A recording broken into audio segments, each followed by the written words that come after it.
시편 38편은 다윗의 기념하는 시라고 그러는데 다윗이 범죄하고 난 시 중에 하나입니다. 이 범죄한 시가 7편의 시가 있다고 그러죠. 6편, 32편, 38편, 51편, 102편, 130편, 143편이라고 그래요. 그 가운데 이 38편이 지금 들어가는 겁니다.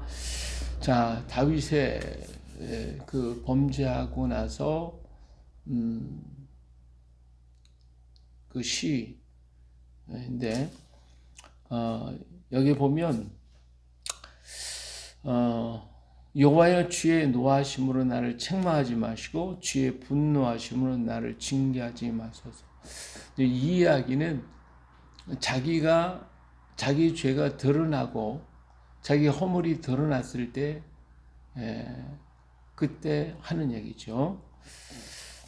근데 여기 이제 뭐라고 얘기하냐면 주의 화살이 나를 찌르고 주의 손이 나를 심히 누르시나이다. 주의 진노로 말미암아 내 살에 성한 곳이 없사오며 나의 죄로 말미암아 내 뼈에 성함이 평안함이 없나이다. 내 죄악이 내 머리에 넘쳐서 무거운 짐 같으니 내가 감당할 수 없나이다. 여기 이 이야기는 자기 자신이 죄를 깨닫고 난 다음에 그 죄의 그 무거움과 두려움이 여기에 드러나 있고, 또 그런가 하면 그 전에도 어떠한 문제냐, 내가 죄를 범하고 있으면 사실은 죄 가운데 있으면서 그것이 자기 자신은 알잖아요. 이것이 잘못이라는 거 알잖아요. 그러니까 마음이 어때요? 마음이 평안치가 않겠죠. 그 일을 내가 하면서도 마음이 평안함이 없을 거예요.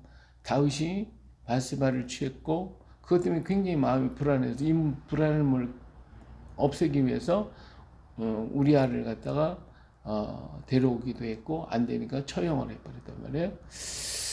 자기 혼자서는 계획대로 다 했지만 다른 사람이 아무도 모른다 할지라도 자기 자신은 알잖아요. 이것이 잘못이라는 거. 그것이 언제나 자기 마음을 괴롭히는 거죠. 그러니까 주의 화살이 나를 찌르고 주의 손이 나를 심히 누른다라고 하는 말은 그 죄 중에 있었을 때의 이야기가 되겠죠. 그러나 그 죄가 드러나고 거기에 대해서 깨닫게 할 때, 야단하게 될 때는 이 두려움이 이제 오는 거예요. 하나님과의 대화의 문제죠. 죄 가운데 있을 때는 하나님과의 문제가 아니라 나의 양심과의 싸움이거든요. 그래서 이 하나님이 나를 막 누르시는 그런 마음, 그것이 나와의 싸움이거든요. 나와의 싸움. 근데 그것이 벗어나 자기의 죄가 드러났을 때는 이제 하나님과의 싸움, 하나님과의 관계. 그래서 1절에 있는 말씀은 주의 노하심으로 나를 책망하지 마시고 주의 분노하심으로 나를 징계하지 마소서. 이거 자기가 드러나 이제 하나님과 이제 내가 1대1 관계로 하나님 앞에서 내가 버림을 받게 되고 하나님 앞에서 내가 이게 죄 가운데 있을 때 이 생각을 안 해요. 그러나 이것이 드러나고 난 다음에는 이걸 그때는 하나님이 나를 버리시면 어떡하나라고 하는 거고, 죄 가운데 있었을 때에는 그죠? 그 죄의 나와의 싸움, 내 속에 있는 양심과 자신의 처해 있는 그 문제를 놓고 과연 이걸 해야 되냐 하지 말이야. 이거 하면서도 불안하고 평안치가 않겠죠. 이러한 관계의 문제. 그래서 이게 깊어지면 가면 갈수록 어때요? 내 죄악이 내 머리에 넘쳐서 무거운 짐 같으니 내가 감당할 수가 없네. 그 문제가 나를 심히 괴롭게 만드는 거죠. 내 상처가 썩 악취가 나오니 내가 우매한 까닭이로소이다. 이것은 이제 드러내놓고서도 이 문제가 아직까지 주님 앞에 확답을 받지 못하고 있을 때에 그냥 마음이 막 괴로운 거죠. 여기서 이 문제를 하나님께서 빨리 해결해 주셔야 되는데, 보니까 자기 자신이 봐도 이건 너무 이거 큰 죄를 범했구나. 이건 너무 이게 잘못된 거구나. 이것 때문에 고민하는 거죠. 그래서 내 상처가 썩어 악취가 나오니 이 죄가 악취가 납니다. 하나님께서 이 문제를 아직까지도 응답지 아니하시고 잠잠하시고 하나님의 얼굴을 돌리셨을 때에 이 아픔이라는 이 두려움이라는 게 얼마나 컸는가 하는 걸 알 수 있어요. 물론 우리 영혼이 굳어져 버리면 죄를 짓고 나서도 될 대로 되라 이렇게 하는 사람도 없잖아요. 있어요. 그러나 정말 하나님을 알고 하나님을 믿는 사람이라면, 그렇다면 이 죄의 문제를 놓고 이렇게 심각하게 고민하고 아파하고 힘들어하고 괴로워한다 그 말이에요. 그래서 내가 아프고 심히 구부러졌어. 종일토록 슬픔 중에 다니나이다. 예, 이건 자기 자신이 죄 가운데 있었을 때 얘기가 아니고 드러났을 때 이 문제를 해결할 길이 없으니까 이렇게 하고 있는 거예요. 내 허리에 열기가 가득하고 내 살에 성한 곳이 없나이다. 이건 사람이 죄 가운데 있었을 때에는 그 죄가 나를 죽이는 거야. 나를 계속 괴롭히고 죽이고 나를 아프게 하고 병들게 만들거든요. 그러니까 죄 가운데 있는 것이 행복한 게 아니에요. 죄 가운데 내가 많은 물질을 얻든지 많은 행복을 추구했든지 많은 좋은 것들을 내가 취했다 할지라도 그 죄, 그것이 죄라고 하는 것이 다른 사람은 몰라도 자기는 안다. 이게 잘못된 것이라는 걸 안다. 이게. 그러면서도 육은 즐거우니까, 육은 좋으니까, 쌓여지는 것이 보니까 좋은 거니까, 남을 죽여가면서 내가 막 물질을 빼앗고 거짓말하고 도둑질을 해가지고, 그게 모든 걸 막 풍성하고 그러니까, 어때요? 그 물질을 헛되게 써요. 막 쓰는 거예요. 그래서 그 고통을 잊으려고 한다 이거예요. 응? 자기의 잘못에 대해서 잊어버리려고 한다. 중국의 그 당태종이 아버지, 동생들 형 죽이고 자기가 왕이 됐거든. 근데 훗날에 자기 자신이 이걸 생각할 때마다 그 두려움이 몰려오는 거야. 꿈속에서도 그 생각, 그러니까 막 그냥 그 형들이 동생이 죽은 그 모습으로 하고 막 나타나고 이 고통과 괴로움이 다른 사람은 아무도 모르나 할지라도 자기 자신 속에 닥쳐오는 이 아픔과 고통은 이루 말할 수 없는 아픔이라고 계속 누른다 이거예요. 근데 이게 만천에 드러나면 그러면 공포가 오는 거지. 그 다음에 공포가 오는 거예요. 그러니까 두 가지가 있는 거예요. 죄 가운데 있었을 때는 사람들을 두려운 게 아니라 자기와의 싸움인데 그 자기의 싸움이 자기 속에 수없이 많은 아픔과 고통을 몰아내기 때문에 그래서 그게 편하지가 않다. 아무리 내가 물질이 많고 그것 때문에 내가 기쁘고 즐겁고 내가 그런다 할지라도 마음엔 언제나 불안이 있단 말이에요. 공포, 이게 드러나면 어떡하나? 이게 또 이걸 알려주면 어떡하나? 이건 과연 좋은 건가? 해야 되는 건가? 하면서도 끌려가는 이런 모습들을 보게 되는 거예요.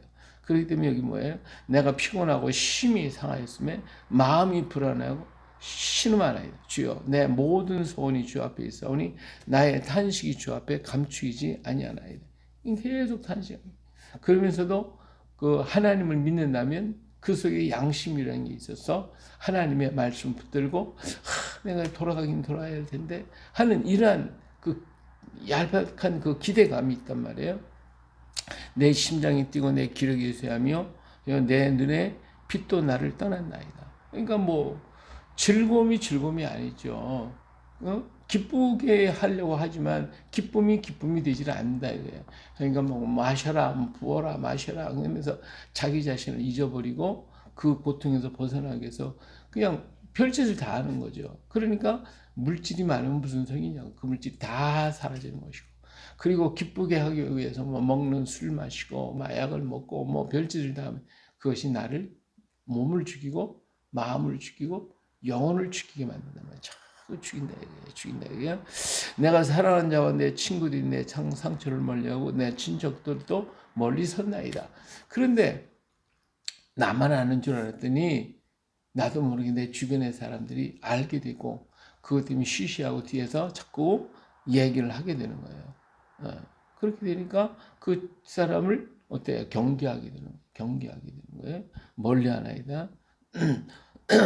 내 생명을 찾는 자가 올무를 놓고 나를 헤아리는 자가 괴악한 일을 말하며 종일토록 음물을 꾸며오나 나는 못 듣는 자 같이 듣지 아니하고 말 못하는 자 같이 입을 열지 아니하오니 나는 듣지 못하는 자 같아서 내 입에는 반박할 말이 없나이다. 뭐 나 혼자만 거기 그 문제에 빠져 있으니까 다른 사람이 말이 안 들리죠. 다른 사람이 나를 피하고 다른 사람이 몰려하고 뒤에서 수근수근하는 것들조차도 잘 무언가는 인식하지만 제대로 파악을 못하니까 이것 때문에 자기 자신이 지금 깊은 수렁으로 빠져들어가고 있다는 사실을 자기도 모르는 거예요. 그것이 어느 순간에 튀쳐나오게 될 때 정말 말할 수 없는 것에 빠져들어가게 되는 거죠. 나는 듣지 못하는 자 같아서 내 배는 판박할 말도 없어.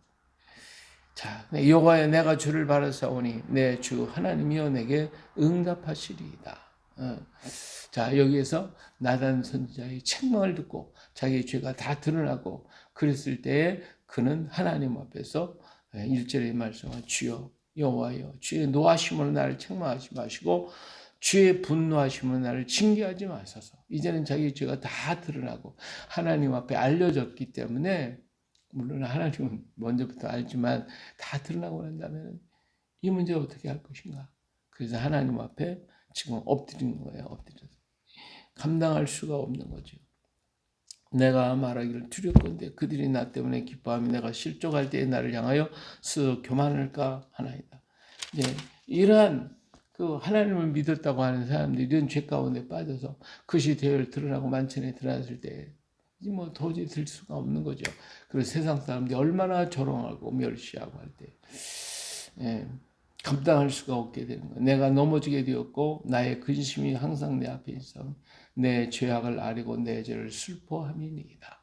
이제는 거기에 머물러 있지 말고 다윗처럼 어떻게 드러난 거 하나님 앞에 그대로 고백하는 그대로 드러내는 지금까지 쌓였던 마음속에도 수없이 많았던 그 고통들을 어떻게 해요? 무조건 다 주님 앞에 다 내놓고 그리고 하나님 앞에 부르시는 것밖에 없어요. 주님 뜻대로 하고 주님이 살리든지 죽이든지 할 뜻대로 하고 주님께 다 맡겨.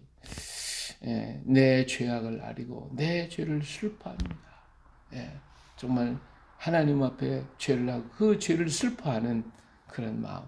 내 원수가 활발하며 강하고 부당하게 나를 미워하는 자가 많으며 또 악으로 선을 대신하는 자들이 내게 선을 따른다는 것 때문에 나를 대적하나이다.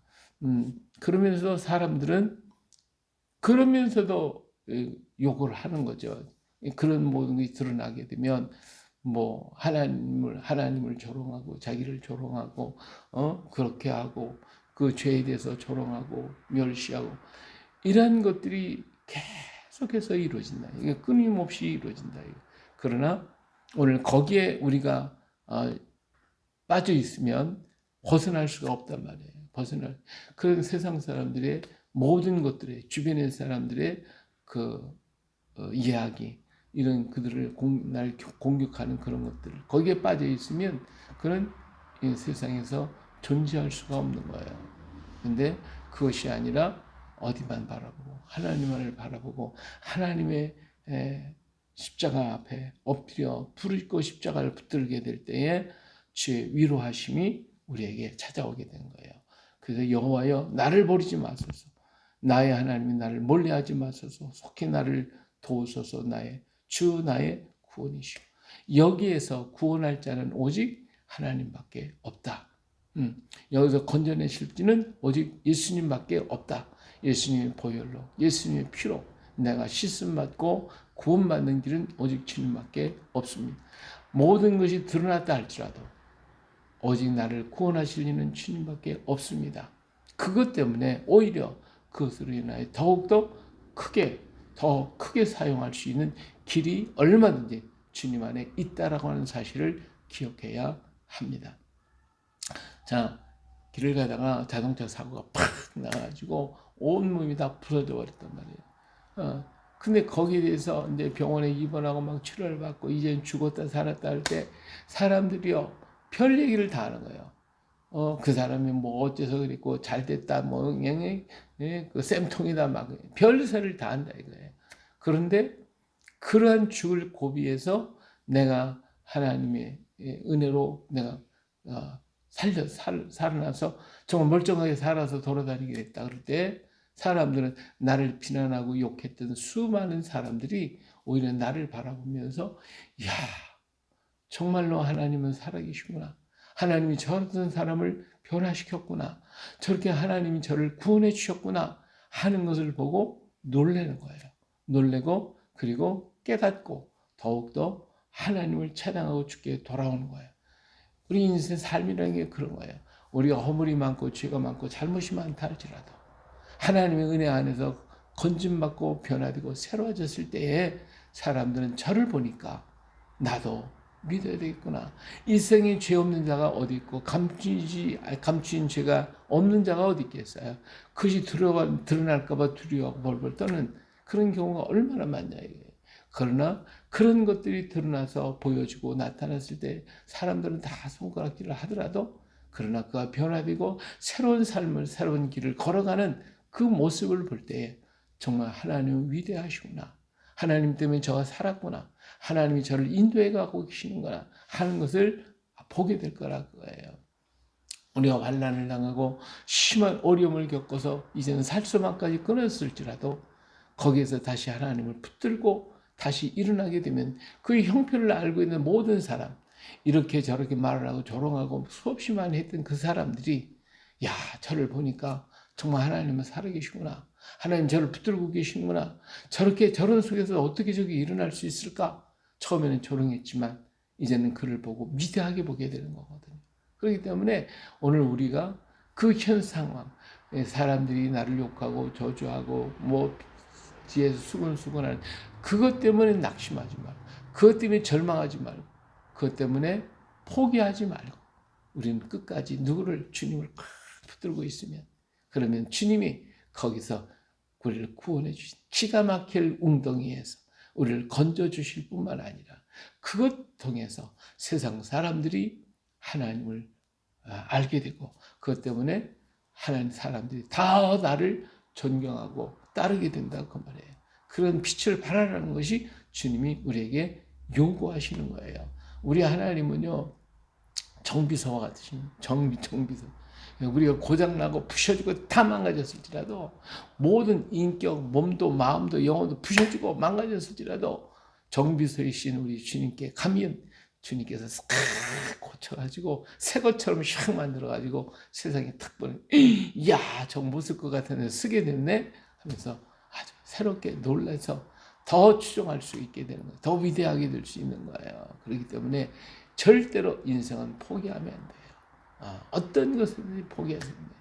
내가 비록 넘어졌을지라도 다시 일어날 수 있게 하시는 하나님, 내가 망가지고 부셔졌을지라도 하나님 다시 조립해서 새롭게 만든 정비소 같으신 우리 주님.